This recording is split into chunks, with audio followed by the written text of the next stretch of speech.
ఇక్కడికి వచ్చిన అన్నదమ్ములందరికీ ఆడపడుచులకి సినిమా పరిశ్రమ నుంచి అలాగే శ్రీ అల్లు అరవింద్ గారికి, శ్రీ రాపాగారి ప్రసాద్ గారికి, తోట చంద్రశేఖరరావు గారికి, హరిప్రసాద్ గారికి, పెద్దలందరికీ మనస్ఫూర్తిగా నా తరపున మీ అందరికీ హృదయపూర్వక నమస్కారాలు తెలియజేసుకుంటున్నాను.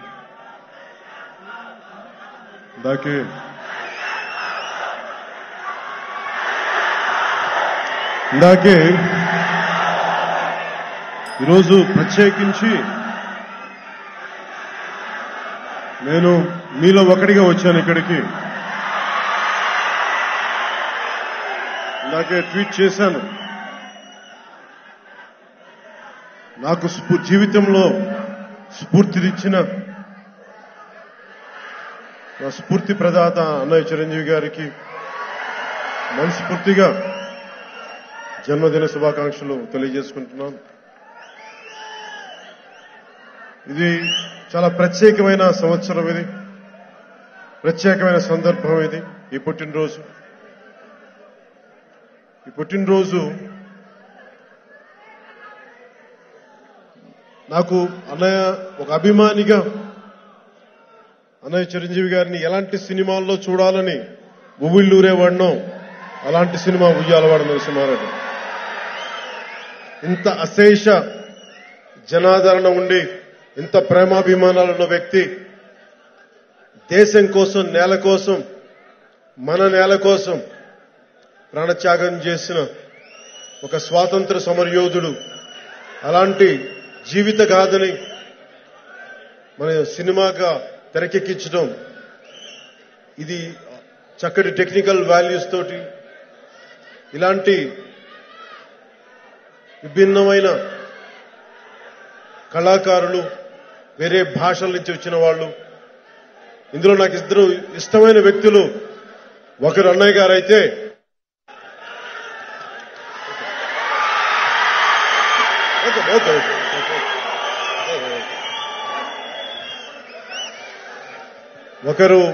గారు అయితే ఇంకొకరు అమితాబ్ బచ్చన్.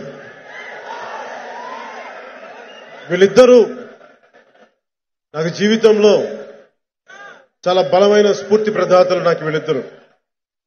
అమితాబ్ బచ్చన్ గారిని కలిసే అరుదైన అవకాశం నాకు ఈ సినిమా షూటింగ్ లో లభించింది, అన్నయ్య గారిని చూడడానికి వెళ్తే.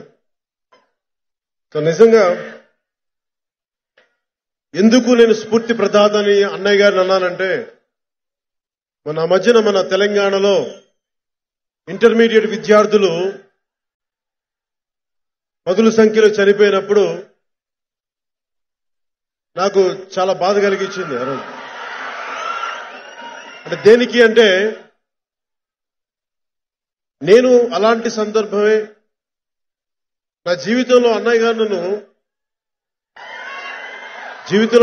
గారు నన్ను 3 సార్లు నన్ను దారి తప్పకుండా కాపాడారు. అందుకే నేను స్ఫూర్తి ప్రదాత అంటాను ఆయన. ఒకటి, నాకు ఇంటర్మీడియట్ లో ఉన్నప్పుడు పక్కన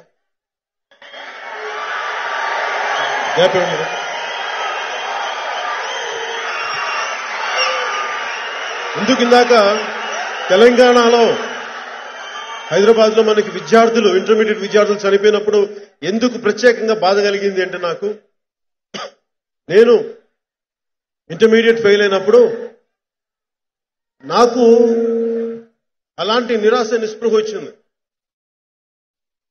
అన్నయ్య దగ్గర ఒక లైసెన్స్డ్ పిస్టల్ ఉండే, అది తీసుకొని కాల్ చేసుకుందాం అనుకున్నాను. అంత బాధపడిపోయాను. అంటే ఆ రోజున నన్ను అన్నయ్య గారు ఏదో ఒక మాట మా నాగబాబు మా రెండు అన్నయ్యతో అంటే మా ఉదయంతో నా డిప్రెషన్ చూసి వీడేం చేసుకుంటాడో అని చెప్పి మా అన్నయ్య దగ్గర తీసుకెళ్తే, మా అన్నయ్య నాకు చెప్పిన మాటలు, నువ్వు బతకాలరా బాబు, ఏది నువ్వు ఇంటర్మీడియట్ నా పెద్ద విషయం కాదు, నాకు నువ్వు పరీక్షల్లో ఫెయిల్ అయినా ఏదైనా నువ్వు మనిషిగా ఉండాలి, నువ్వు ఇలా చదువుకోకపోతే ఇంకోలా చదువుకో, కానీ దీనికోసం నువ్వు డిప్రెషన్ గురి కాకని చెప్పి నాకు ఆ రోజు చెప్పిన మాటలు నాకు కొండంత ఊపిరినిచ్చినాయి ఆ రోజున.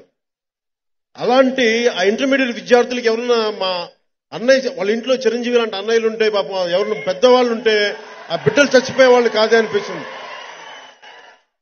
రాజకీయ పరంగా ప్రభుత్వాన్ని తప్పుపట్టొచ్చు, ఇంకోలా చేయొచ్చు, కానీ అన్నిటికంటే కూడా ఇంట్లో కౌన్సిలింగ్ చేసే పెద్దవాళ్ళు ఉండండి చాలా బాగుండేదని నాకు ఆ రోజు నిజంగా కలిగింది. అలాగే చిన్నప్పుడు ముఖ్యంగా టీన్స్ లో ఉన్నప్పుడు భారతదేశాన్ని ఎవరన్నా ఏదంటే ఊగిపోయేవాడిని కోపంతో.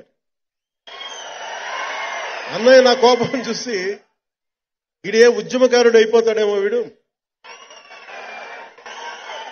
నాకు నా దేశం నా సమాజం తప్పించిన అంత అంత ఆవేదన నాకు. కానీ అన్నయ్య చాలా గొప్ప మాట చెప్పాడు నాకు. నువ్వు కులం మతం వీటన్నిటినీ దాటి మానవత్వం ఉంటుంది, అది మర్చిపోకు. నువ్వు నీ ఉద్యమం అంటే నీ ఆలోచన పరిధి అది నన్ను ఎక్స్ట్రీమిటీస్కి వెళ్లకుండా నన్ను ఆపేసిన మాట. అలాగే ఇంకొకసారి ఇవన్నీ నా జీవితంలో నేను అనుకునే ఏం చేయలేకపోయి చెప్పి 22 ఏళ్ల వయసులో తిరుపతికి వెళ్ళిపోయి మన నిర్మాత తిరుపతి ప్రసాద్ గారు ఉంటారు, ఆయన ఒక యోగాశ్రమంలో పెడితే నేను సంపూర్ణంగా వెళ్ళి గంటల కొద్దీ మన మెడిటేషన్స్ ఆసనాలు చేసుకుంటే మా అన్నయ్య కనిపించలేదు ఒక 5-6 నెలలు. సో మా అన్నయ్యకి నేను చాలా హితబోధ చేశాను, చిరంజీవి గారు ఇది ఇట్లా ఉంటుందని. నేను చెప్పాను నాకు ఏం అవసరం లేదు, నేను ఇట్లా వెళ్ళిపోతానంటే ఆయన అన్న గొప్ప మాటలు ఏంటంటే ఎంత మార్చేసినాయి అంటే, ఆ మాటలు ఏమన్నాయంటే, నువ్వు భగవంతుడి వైపు వెళ్ళిపోతే నువ్వు చాలా స్వార్థపరుడు అయిపోతున్నావు, నువ్వు సమాజానికి నువ్వు ఎందుకు ఉపయోగపడలేవు అంటే అది ఇంకొకళ్ళు ఎవరన్నా చేయని, కానీ నువ్వు నీ మీద ఆధారపడే వ్యక్తులు లేకపోవటం, కుటుంబ సభ్యులు లేకపోవటం, అందువల్ల నువ్వు చేయగలుగుతున్నావు తప్ప నిజంగా నీకు ఇంట్లో బాధ్యతలుంటే ఈ మాటలు మాట్లాడవరా. ఆ మాటలు ఏదో మా అన్నయ్య గారిని చెప్పాలి, ఆ మాటలు నిజంగా నన్ను తీసుకొచ్చి కష్టపడి దెబ్బలు తిన్నాను, కింద పడ్డాను, మీద పడ్డాను, ఈ రోజు నన్ను ఇక్కడ దాకా మీ ముందు తీసుకొచ్చేదాకా నన్ను నిలబెట్టిన ఆ రోజు ఈ మూడు సంఘటనలు. అందుకు నాకు ఆయన చాలా స్ఫూర్తి ప్రదాత ఆయన. అలాగే ఉయ్యాలవాడ నరసింహారెడ్డి, ఇది చాలా ప్రత్యేకంగా ఒక కర్నూలుకి సంబంధించిన రేనాడు అంటాం. రాయలసీమలో రేనాడు ఒక నదీ పరివాహక ప్రాంతాన్ని రేనాడు అంటాం. అలాంటి రేనాటి వీరుడు, అందుకే చెప్పాను నేను మాట్లాడింది నాకు చాలా అరుదైన అదృష్టం వచ్చింది. ఇలాంటి గొప్ప సినిమాకి నాకు గళం ఇవ్వగలిగే అదృష్టం నాకు నిజంగా నేను సినిమాకి నా గొంతు ఇవ్వడం నేను చాలా అదృష్టంగా భావిస్తున్నాను, ఒక అభిమానిగా. బాగున్నామా? కొణిదెల ప్రొడక్షన్స్ వీటికి